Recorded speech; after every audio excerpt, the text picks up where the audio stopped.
এই প্রশ্ন সবাই করেন যে উনি এখনো পর্যন্ত কেন ব্যান্ড করতে পারছেন না। নিশ্চয়ই সত্যি ঘটনা, সত্যি ঘটনার বিষয়ে ওই সেই বইটি লেখা হয়েছিল, তার জন্য উনি আজ ব্যান্ড করতে পারছেন না। বীরভূমের যে পুলিশকে যেভাবে গালিগালাজ করা হয়েছে, সেখানে মাননীয় মুখ্যমন্ত্রীর কোনো কথা মানে মুখে মানে একদম কুলুপাটা, তার ওনার নেতা নেত্রীদেরও মুখে কুলুপাটা। ওনারা আজ পর্যন্ত দেখলাম না যে অনুব্রতকে অ্যারেস্ট করতে হবে এবং সেই কথা উইথড্র করতে হবে এবং তাকে প্রকাশ্যে ক্ষমা চাইতে। বিজেপি একমাত্র মানে ভারতবর্ষের একদম সব থেকে বড় পার্টি, যেটা হচ্ছে ভারতীয় জনতা পার্টি। ভারতীয় জনতা পার্টি মেয়েদেরকে যে সম্মানটা করে, এই পশ্চিমবঙ্গের মহিলা মুখ্যমন্ত্রী হয়ে মহিলাদেরকে সেই সম্মানটা দেন না। তাই ওনাদের মুখে এই অপারেশন সিন্দুর বলুন আর নারী সম্মানের কথা বলুন, এগুলো ওনাদের মুখে মানায় না। কারণ এই পশ্চিমবঙ্গের নারীরা বারবার যেভাবে মানে তাদের সম্মান যেভাবে মাটিতে মিশিয়ে দিয়েছেন, মানে কি বলবো, বলার কিছু নেই। একজন মহিলা মুখ্যমন্ত্রী রেপের মতন ঘটনাকে ছোট ঘটনা বলে, সবকিছুই ছোট ঘটনা। আরজি করের ঘটনাকেও ছোট ঘটনা উনি বলছেন।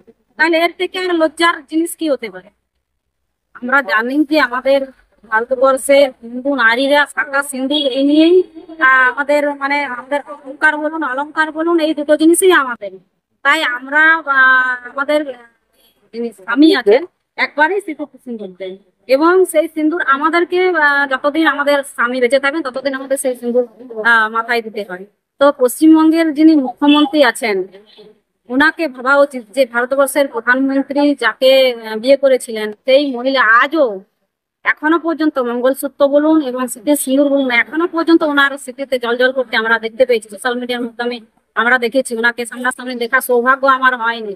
তাই মাননীয় মুখ্যমন্ত্রী যে কথাগুলো বলছেন, একটা বিশেষ সম্প্রদায়ের মানুষকে মানে শান্ত রাখার জন্য কথাগুলো বলছেন, এর থেকে বেশি কিছু না। আমাদের গ্রাম বাংলায় একটা কথা আছে যে গায়ে মানে না আপনি মোড়ল, মানে গায়ের লোক ওনাকে পছন্দ করে না। মানে এই আমি যেটা বলতে চাইছি আপনি ভালো বুঝতে পারছেন, পশ্চিমবঙ্গের মানুষও আশা করি বুঝবেন। পশ্চিমবঙ্গের মানুষ ওনাকে মানে মুখ্যমন্ত্রী বানিয়েছেন তৃতীয়বারের জন্য, কিন্তু ভুলে যাচ্ছেন যে এই পশ্চিমবঙ্গের মা বোনেরাও ওনাকে কিন্তু ওই তৃতীয়বারের জন্য মুখ্যমন্ত্রীর আসনে বসার মানে জায়গাটা করে দিয়েছেন। তো উনি বারবার মহিলাদের সম্মান নিয়ে উনি ছেলে খেলা করেছেন।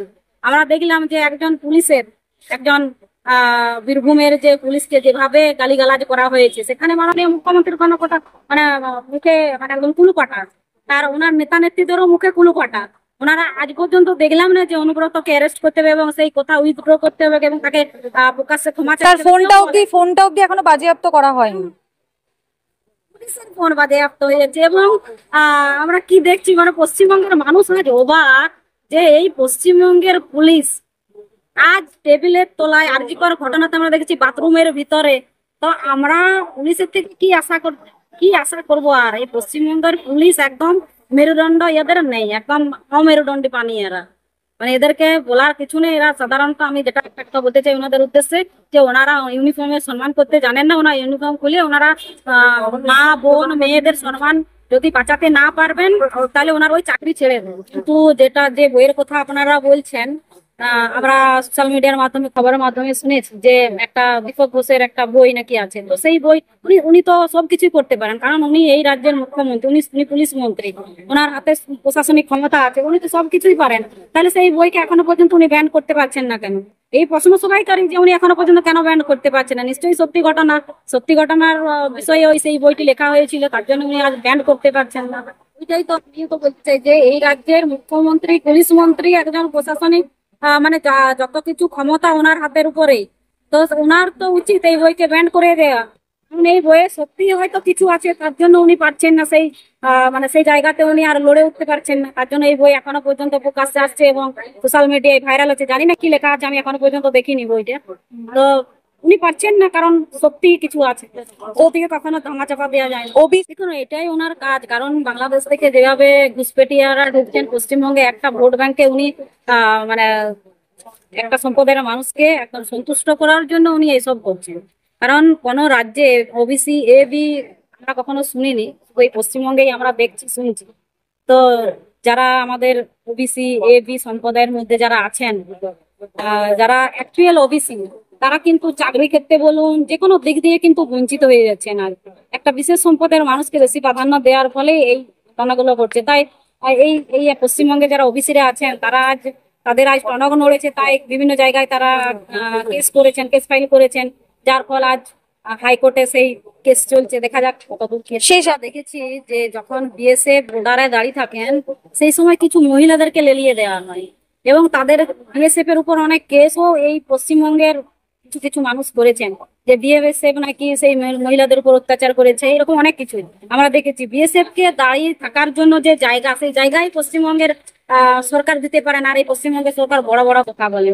আজ কাটার তার দেওয়া হয় না অনেকটা জায়গা জুড়ে, সেই জায়গাটা এখনো পর্যন্ত মানে ফাঁকা পড়ে আছে, আর বিএসএফ গেলে মহিলাদেরকে লেলিয়ে দেওয়া হয়। সেক্ষেত্রে এই আমাদের যারা বিএসএফ রা আছেন, কেন্দ্রীয় সরকারের যারা আছেন, তারা কি করবেন? সেখানে মহিলাদের কাছে তো মানে ওনারা হচ্ছেন মানে মহিলাদের উপর তো অত্যাচার করতে পারেন না, তাই তারা সেখানে হয়তো সরে দাঁড়ান, আর সেই সময় হয়তো ঢুকে যায়। বা আমরা দেখেছি যে এবারে এই দিকের থেকে গরু পাচার হচ্ছে, মানুষ ঢুকে যাচ্ছে। এগুলোর কারণ হচ্ছে যে জায়গা দেওয়া হচ্ছে না বিএসএফ কে, সেখানে লড়ার জন্য জায়গা দেওয়া হচ্ছে না, সেখানে পুলিশ তাদেরকে সহযোগিতা করছে না, তার জন্য আজকে পশ্চিমবঙ্গের এই অবস্থা।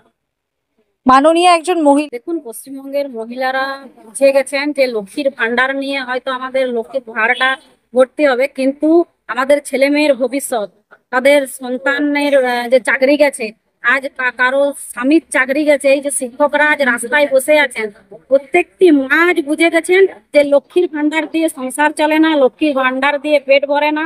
তাই তারা লক্ষ্মীর ভান্ডারকে হয়তো সরকারের একটা প্রকল্প, সেই প্রকল্পের হয়তো যারা প্রাপ্যদার তারা অবশ্যই নেবেন। কেন নেবেন না? কারণ সরকার প্রকল্প চালু করেছেন, প্রত্যেকটি মানুষ তার ফল ভোগ করবেন অবশ্যই। কারণ পশ্চিমবঙ্গ সরকার যেহেতু দিচ্ছেন, আর এটা কারো কারো মুখ্যমন্ত্রীর নিজস্ব ব্যাংকের টাকা না, এটা প্রত্যেকটি জনগণের ট্যাক্সের টাকা। সেই ট্যাক্সের টাকার থেকে আজ মানুষ লক্ষ্মীর ভান্ডার পাচ্ছেন। তো লক্ষ্মীর ভান্ডারে যারা মায়েরা আছেন, তারাও আজ রাস্তায় নেমে দেখবেন আন্দোলন করছেন, শিক্ষকদের হয়ে তারা আন্দোলন করছেন। এই শিক্ষক যখন পেটানো হলো তখন আমাদের মায়েরাই আন্দোলন করেছেন। আমরা বারবার দেখেছি মহিলা, সব থেকে মহিলারাই আগে থাকেন কোন আন্দোলনে। তাই মহিলারা আজ সচেতন হয়ে গেছেন যে এই পশ্চিমবঙ্গের মাননীয় মুখ্যমন্ত্রী কিভাবে উৎখাত করা যায়, তার জন্য আজ মহিলারা রাস্তায় নেমে পড়েছেন।